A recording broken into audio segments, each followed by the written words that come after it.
भाई आज एक ऐसी लेडी का जन्मदिन है जिसने कानून व्यवस्था को एक ऐसे मुकाम पर लाकर खड़ा कर दिया था जहां पर यूपी का जो नाम होता था अखबारों में फ्रंट पेज पर क्राइम में होता था वहां पर एक मायावती की सरकार आती है और वो इस देश प्रदेश को ऐसा बना देती हैं कि कानून अपने चरम पर होता है, हाई पीक पर, और कैदी जो होते हैं वो मुंह छिपाते हुए घूम रहे थे। उनकी जिंदगी से जुड़ा हुआ किस्सा बताने वाला हूं आपको। दोस्तों आज मुख्यमंत्री पूर्व मुख्यमंत्री मायावती जी का बर्थडे है। जन्मदिन की सभी बधाइयां कमेंट्स में जरूर देना। और मैं स्पेशली उनका बहुत बड़ा फैन हूं, उनकी कानून व्यवस्था का। पहली बात तो आज की डेट में भी वो विपक्ष की तरह रोल नहीं निभाती हैं, मतलब कभी भी वो गलत को सही है, सही को गलत नहीं बोलती हैं। वो सही को सही और गलत को गलत बोलने का दम रखती हैं, क्या है सरकार किसी की क्यों ना हो। तो भाई मायावती मुख्यमंत्री जब अपने चरम पर थी तो भाई उन्होंने क्या हुआ कि एक केस हुआ था कि इधर उत्तर प्रदेश के अंदर वहां पर जो लड़की थी उसने अपने घर वालों को अपने आशिक के साथ मिलकर मौत की नींद सुला दिया था। तो वहां पर जो एसपी थे सब थे बड़े भौचक्के रह गए, केस नहीं खुल रहा था क्योंकि लड़की ने अपने आप को ऐसे दिखा दिया था कि जैसे वो भी जान बचाकर आई और बाकी सबके घर वालों को चोरों ने मार दिया हो।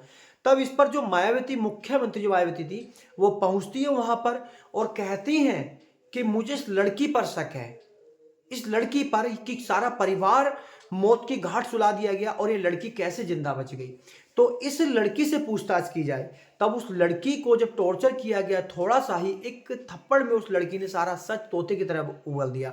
तो उस पर जो मुख्यमंत्री मायावती थी उनकी वाहवाही हुई। उन्होंने कहा कि अक्सर ऐसे केसों में जहां पर केस की शुरुआत हमें वहीं से करनी चाहिए जहां पर हमें लगे कि भाई यहां पर अंत है। मतलब उन्होंने अलग तरीके से इस चीज को बताया था। और भी कुछ ऐसे वाकये हैं कि मुख्यमंत्री जो मायावती थी कानून व्यवस्था में जब दलित लोगों पर अत्याचार होता था उनकी सुनवाई नहीं होती थी कि पहले ही तो उन्होंने सख्त आदेश दिए थे कि अगर मुझे पता लग गया कि किसी ऐसी एसटी कास्ट के बंदे ने अपना केस दर्ज कराया है और उसमें सुनवाई नहीं हुई है तो रातों रात तबादले, रातों रात सस्पेंशन हो जाता था।